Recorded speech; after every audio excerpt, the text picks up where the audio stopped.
Good morning, my dear friends. I am Prashant Mavani. Today is 20th March and let's see what we have got in the Hindu analysis.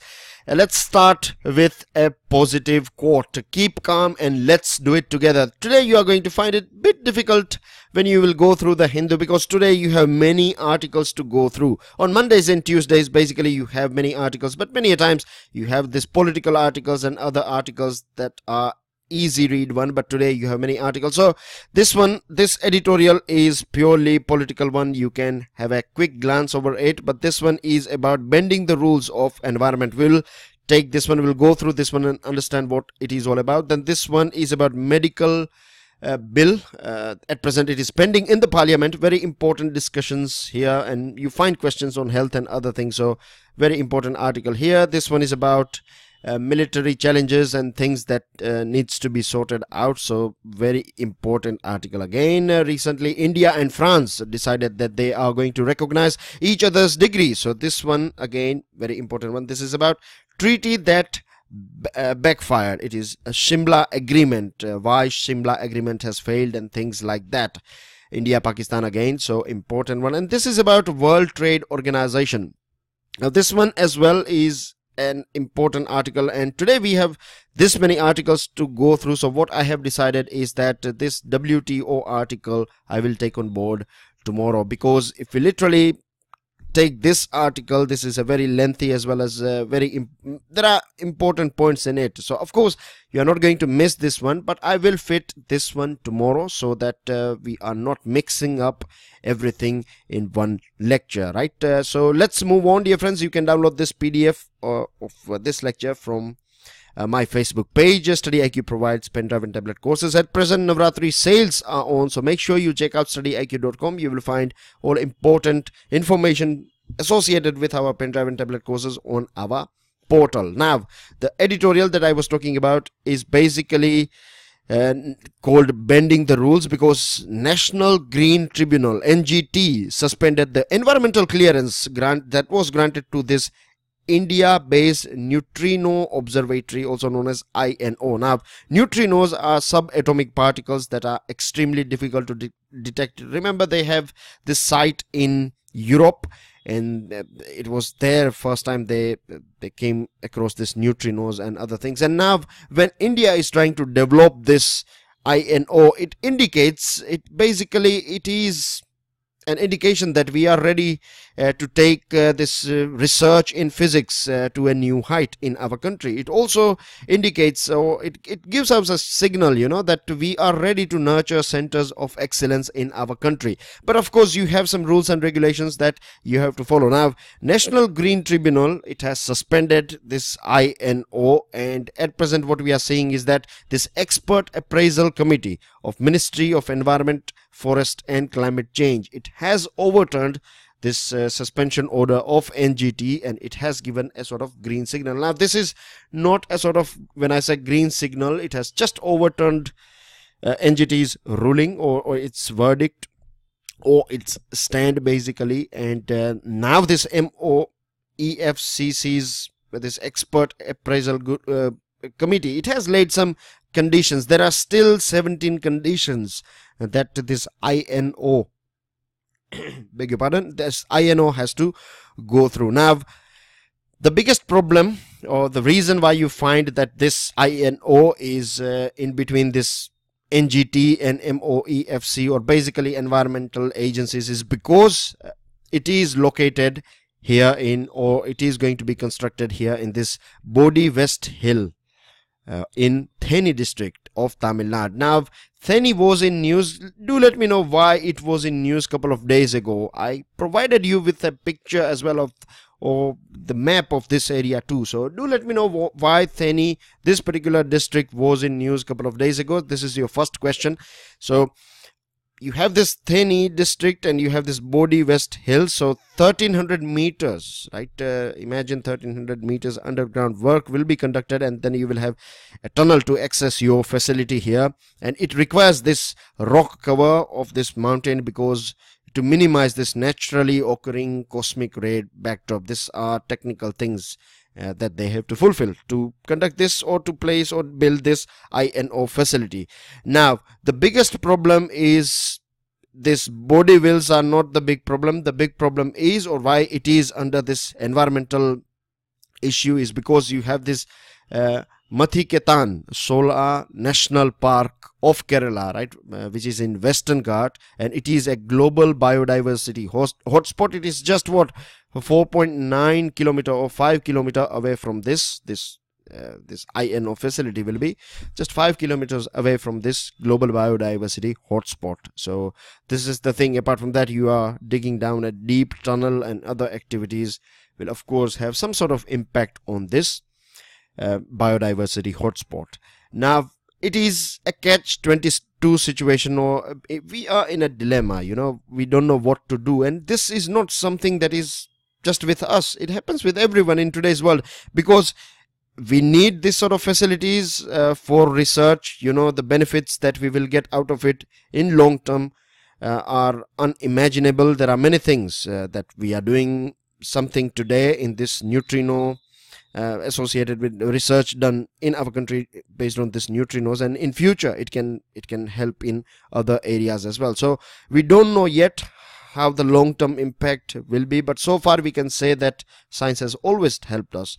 But at the same time, we have to keep a fine balance. We cannot ignore this biodiversity hotspots and the way things are going on with flora and fauna species there, the way they are getting destroyed. So we cannot ignore this thing as well. Now I was talking about this MOEFC, right? It has given a green signal, but still it has to go through this 17 conditions, and as a special case, yes, they can give a green signal. But here the problem is this committee of environment ministry, right, it has considered this INO as a category B project, whilst the NGT is saying that it is a category A project. Now you have some technical definitions, right, like what is category A and what is category B.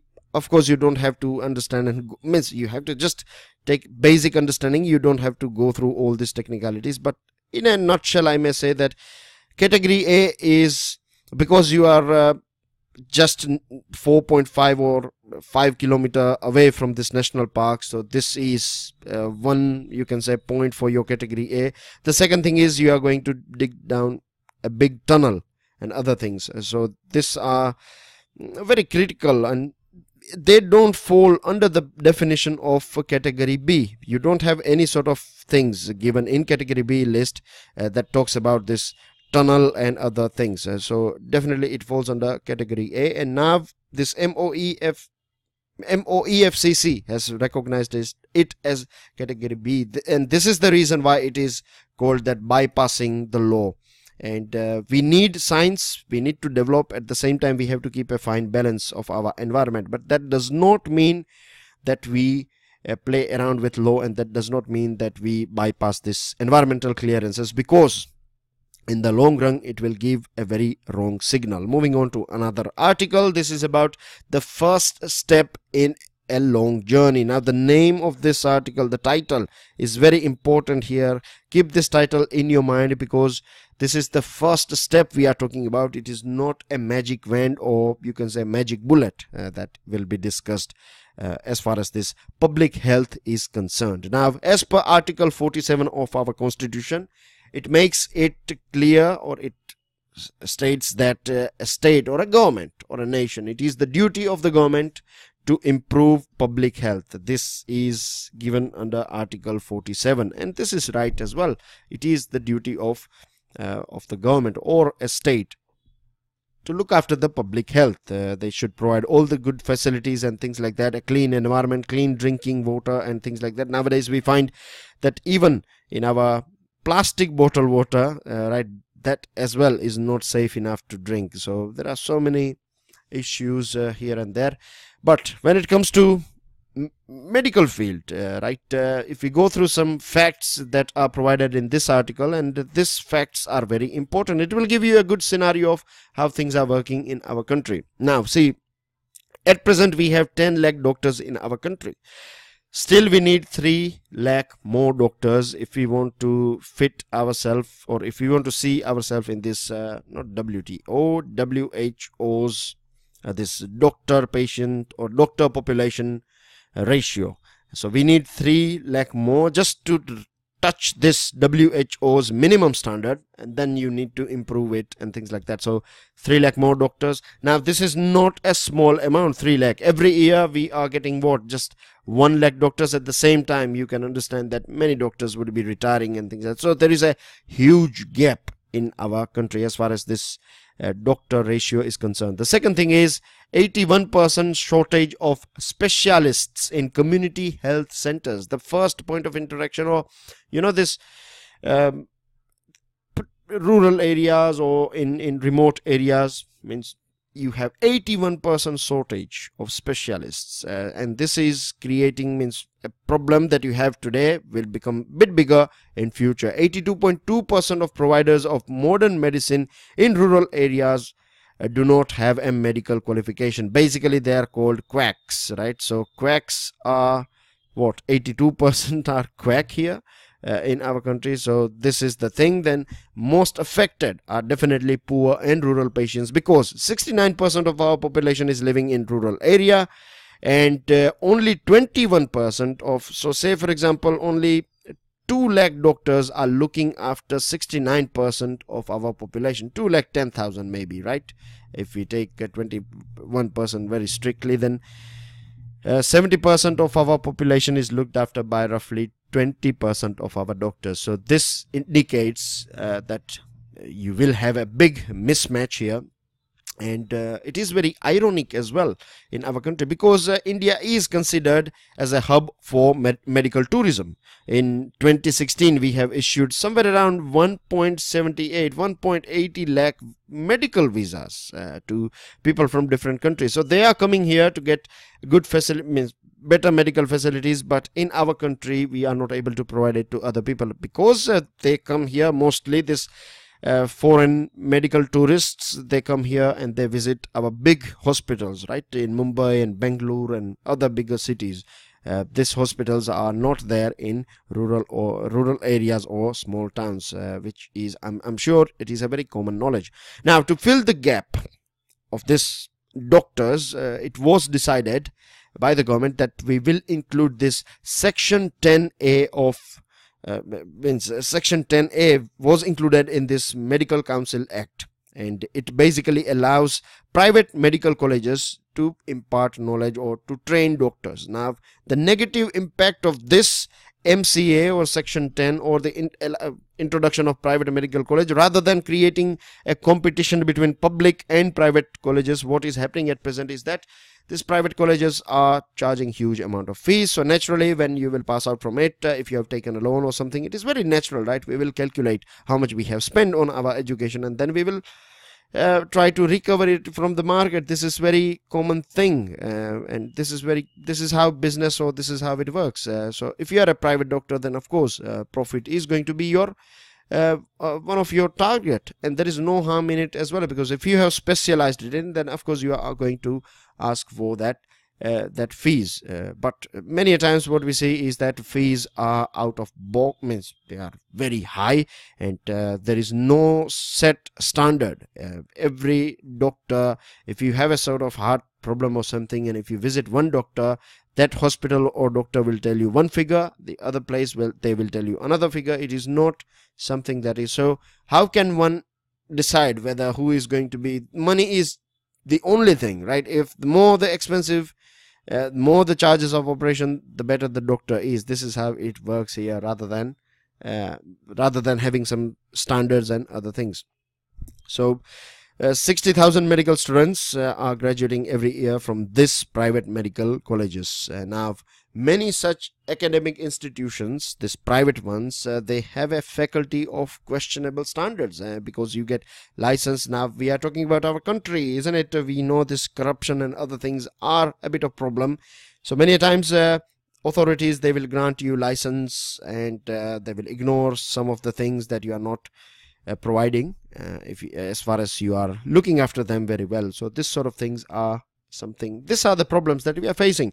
Now to sort most of these problems, I'm not saying all the problems that we face, most of the problems, we are going to come out with this National Medical Commission NMC bill, which is at present pending in the parliament. We are not able to discuss on this thing because in the parliament I'm talking about, because parliament is in a state of chokehold for nearly 11 days now. So because of that, this National Medical Commission bill is not being discussed in the house, but anyways we can discuss bits and pieces here. So what it does is it provides for this mechanism to assess and rate these colleges. But the question is, this article is written by a member of Niti Aayog, no doubt, so of course he has done a huge amount of research and other thing. But the question that I find, or the thing that worries me here, is that if under this new bill, if we are talking about this mechanism to assess and rate medical colleges regularly, and if you are not following strict standards, then monetary penalties, high monetary penalties will be applied on you, and if 3 times if you fail, then your college will be de-recognized. Now what will happen with those students? Say for example, you took an admission in a college, and after a couple of years, if you are going through your course and you find that tomorrow your college is, or your university or whatever, is de-recognized, then what will happen with you? The second thing is, when you are raising this bar here of high monetary penalty, right, and 3 failures will de-recognize your college, so don't you think this corruption fee will go up a little bit? So this is not going to be a proper solution until and unless we are throwing more light on making it more secure, more you can say more proper way of assessing and rating these medical colleges. The other thing is, government is also going to regulate 40% seats. So fees of this 40% seats in this private medical college will be looked after by the government. Now the biggest challenge that we find in today's this type of reservation is that it is the government who is not providing money on time, and then this whole private medical college, right, it will be impacted by government interference and other things. So this is something that need to be sorted out. Now, removal of blanket standard, this is a good thing. Blanket standard basically means, say there are many states in our country like Arunachal Pradesh, Mizoram, Nagaland, they don't have a single medical college, because under our old rules what we say is you need to have this much population and other things. So customization based on different requirement of or necessity of different state is not taken into consideration in the old rules. So this removal of blanket standard will open medical colleges in many other states like Arunachal Pradesh, Mizoram and Nagaland and other places. So this is a very good move, no doubt. At present our whole system is this inverted pyramid, right? The private, or not private, but the primary stage we don't have that good facility, secondary a little bit, but when we go to tertiary, bigger hospitals and super specialties, they are growing, are expanding. But when you are just ill or something, if you are suffering for something, then you won't find a good doctor, generally speaking, at your village level, right? And if many a times when you have a good doctor, that doctor would be looking after many different villages, so he would be traveling here and there, so because of that you have to suffer from pain and other things. So this is what happens, and because we have this sort of inverted pyramid, your disease or the things from which you are suffering from, it will get bigger, and then you will land up here. So this is something that is going on. We need to change this thing. We need this proper pyramid where you have very good primary facility. Of course you need a good tertiary facility as well, but if you have good primary checkup in the first, something you catch up, and at the very beginning if you are being dealt with, then there are high chances that in a longer run you will be, there will be less you can say crowd at top level. And the 13 states nowadays, they are permitted to use this Ayush doctors. Ayush doctors are allowed to prescribe varying levels, right, of this allopathic care. It's not that now non-allopathic doctors will be looking after allopathic items. No, it is just some items, right? Few things are allowed in different states, in 13 states, which is again not bad thing. We are talking about this bridge that is going to be built between, or we are talking about this merger or picking the best out of Ayush and allopathic stream of medicine, and through this way we are trying to help our patients here. And of course it is also preventing this cross-pathy. That means that if you have done your studies with Ayush, that does not mean that you can change or you can swap for allopathic stream. No, you cannot do that. If you are trained in Ayush, then you will be an Ayush doctor, but you cannot change your field. You know what I mean? So best of both is our long vision. And as I told you, this is not going to be a magic bullet, but it can be a right step in a right direction. Moving on to another item, this is about to be fighting fit. Now, if we go through this Stockholm International Peace Research Institute's report, India is largest arm importer in last 5 years, and 12% of global arms are imported in our country. Our budget has crossed the UK's defense budget as well. And you know the thing that is going on in our neighborhood, and the way we are, means our vision as well, what we want to be. So it is very important that we are capable. Military capacity and capabilities are very important. Without this you cannot stand in today's world, particularly in the area where we are living. There are other parts of the world where you don't need this sort of heavy military.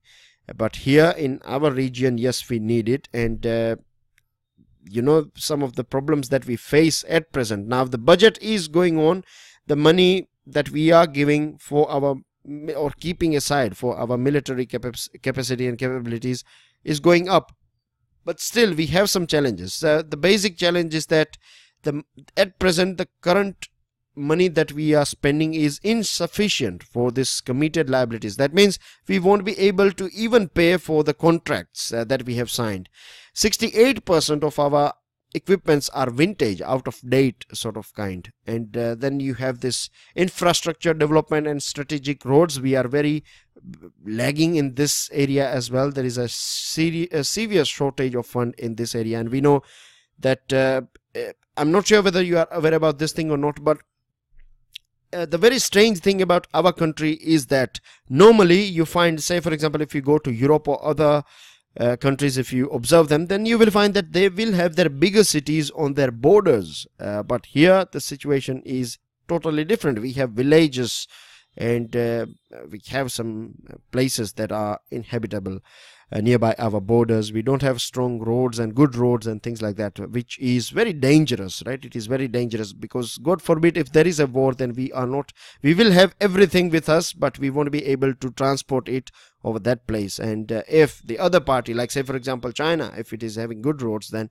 it can transport all this military equipments right at its border, and in this way they will have an upper hand. Now at present, if we go through the politics of Asia, geopolitics of Asia, then we find that it is in a multipolar system. We have Russia, we have China, India, then Pakistan, because nuclear capability of Pakistan, then you have Japan, and entry of USA in this region here. Now France is also very much interested in this portion here. So here in Asia we have a multipolar system. Apart from that, India is going to face a long-term challenge as far as China is concerned and as far as Pakistan is concerned, because our South Asian region is a very risky one. Particularly, there are other regions where you find problems, but they are okay. But here in South Asia, because of India and Pakistan, it falls into a very risky zone. Both these countries are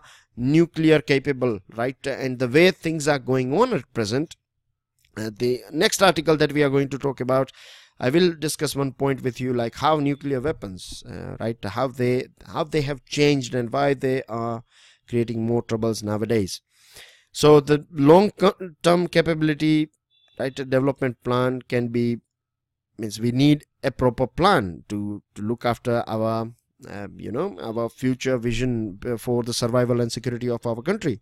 And at present what we find is that government and military, right, they are not on the same page. The military is most of the time complaining that we are not being looked after very well. The government is saying that we have less money in our pockets, so we cannot means we cannot give you unlimited amount of money, right? You have to work with whatever we can afford. So this sort of things are taking place because our plans, or you have a big gap between understanding of both parties, government and military, and it is very important that they work together, because one thing that military has to understand is they have to stop talking about numbers, and they have to stop thinking in numbers as well, because nowadays, right, it is not, and this is not just nowadays, it goes back, means if you study warfare and if you go through this warfare thing, then you find that it is not how many weapons you have, it is how trained you are, how can you utilize those weapons, can you utilize their maximum potential? If yes, then that is good. If not, then even if you are given with all latest weapons, you are going to lose the war. So planning and other things matters a lot. So this is a very important thing for our militaries to understand. The other thing is, if we talk about government, then a government has to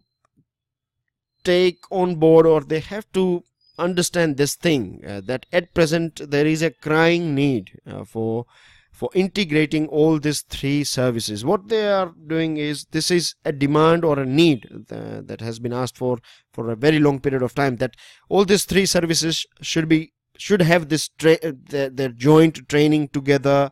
There is, means military has said it many times, that there are chances of two-front war, like a war, India in a state of war with Pakistan at the same time with China. So God forbid if we have this sort of situation, then it is going to be very challenging, and at present it looks like we are not capable enough. So government should consider the requests of army, and together they can work, and only then we would be able to minimize these differences, and we will reach a state of this thing where even with less weapons we would be able to do more. And army as well as government, we should think about unexpected and search for new things like artificial intelligence and robots and other things. We should work on this sort of things. Moving on, a move to equivalence. This is about knowledge summit that took place between India and France. And basically, you know that from our country there are many students who go abroad and they pursue their masters and PhD, masters predominantly, and when they come back here, what they find is that even though they have got degrees from best universities in the world, that degree is not recognized here, because here you have masters of 2 years. Many best universities in the world, they offer you master for 1 year. So because of this mismatch, what happens is we are not able to make the most out of this brain gain that we get, right? When you have your scholars, they go abroad, they get training from the best universities, they are coming here and they can work as a change agent in our country, but we are first of all not recognizing their degrees because of our outdated rules, and because of this thing we are losing a huge amount of you can say energy.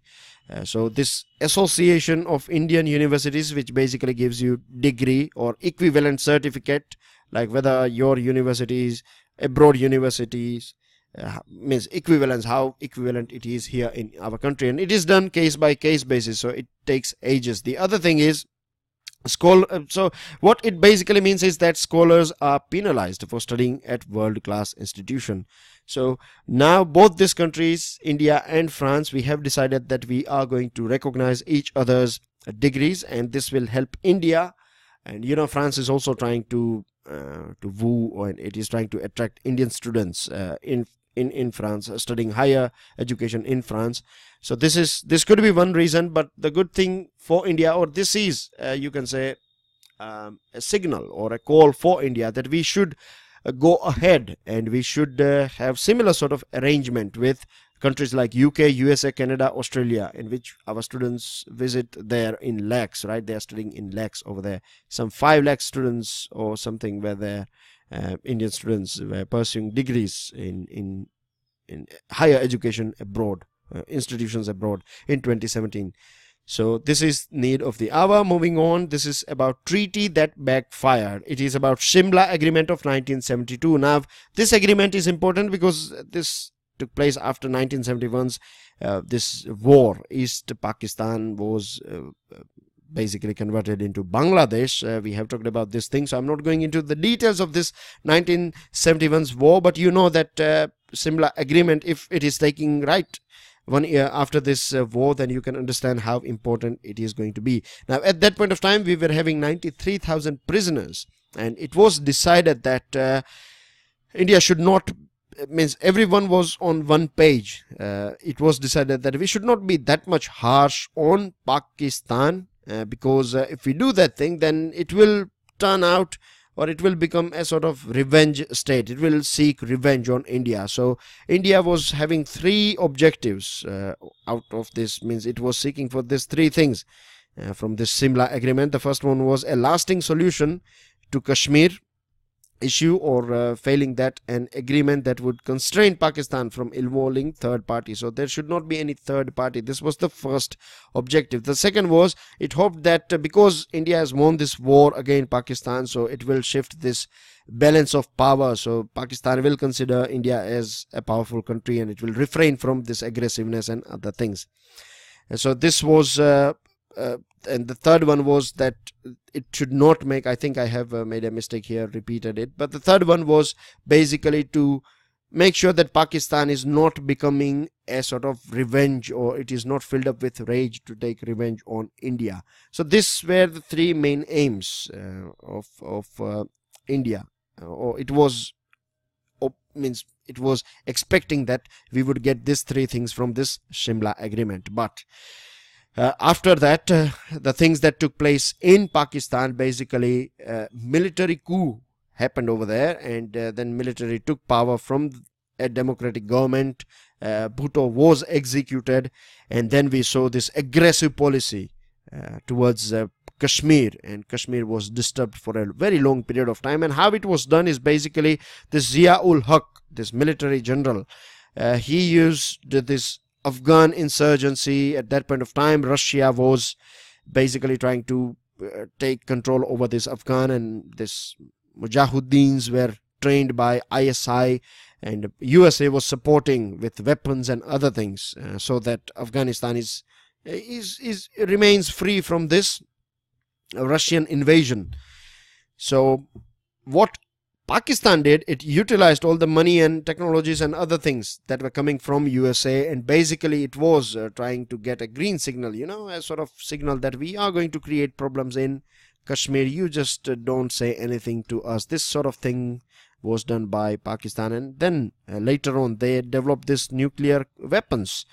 Now, as soon as they got this nuclear weapon, what they started doing is they started playing this proxy war. And you can see that in 1999, after this Kargil war, we just freed our Kargil area, but we did not basically opted for an attack on Pakistan because of their nuclear weapons. So they know now, right? See, it was, means, now compare all these things with our objectives, or what we were aiming from this Simla agreement. Clearly we have not achieved anything from this Simla agreement, because now it is a nuclear power. It is using proxy war constantly against us, and now there are many other parties who are talking about. Of course, India has always said that this is a bilateral thing, but there are many parties who are directly, indirectly taking part in this Kashmir issue. So this is the thing, and Pakistan is taking consistently, it is on a revenge mode. So this is how it is with this, dear friends. Important news item: Lok Sabha and Rajya Sabha performance is really bad. You can see protests are going on at present, and there was debate. No debates are taking place. I told you about this bill as well, medical bill. There are other important bills that are pending in the parliament. Lalu Prasad is convicted for the 4th time in a Ford scam. So you can see here, still he is claiming that he is innocent. How funny it is. 2G case, ED challenges verdict, moves High Court against the acquittal of A. Raja and Kanimozi. Centre plans to bring out law on this hate speech. Law Commission asked to make draft, and we know that this sort of things are going on. So let's wait and watch for this law, but it is need of the hour, but it should not be exploited. In international, you have this Rohingya case. USA wants India to be a party and play a major role to sort out this Rohingya crisis. And then you have Vladimir Putin. He had a phone call with Prime Minister, and both of these leaders, they share a very good relationship with each other. So he is going to be here this year, and hopefully let's hope that friendship between both these countries, right, comes back on track. At present we are seeing that we are drifting apart from each other. They are moving more close to Pakistan and China, and we are more inclined towards USA and things like that. So these are your answers. These are your questions. That's everything that we have got. I'll see you all soon. Till then, enjoy your studies. Jai Hind.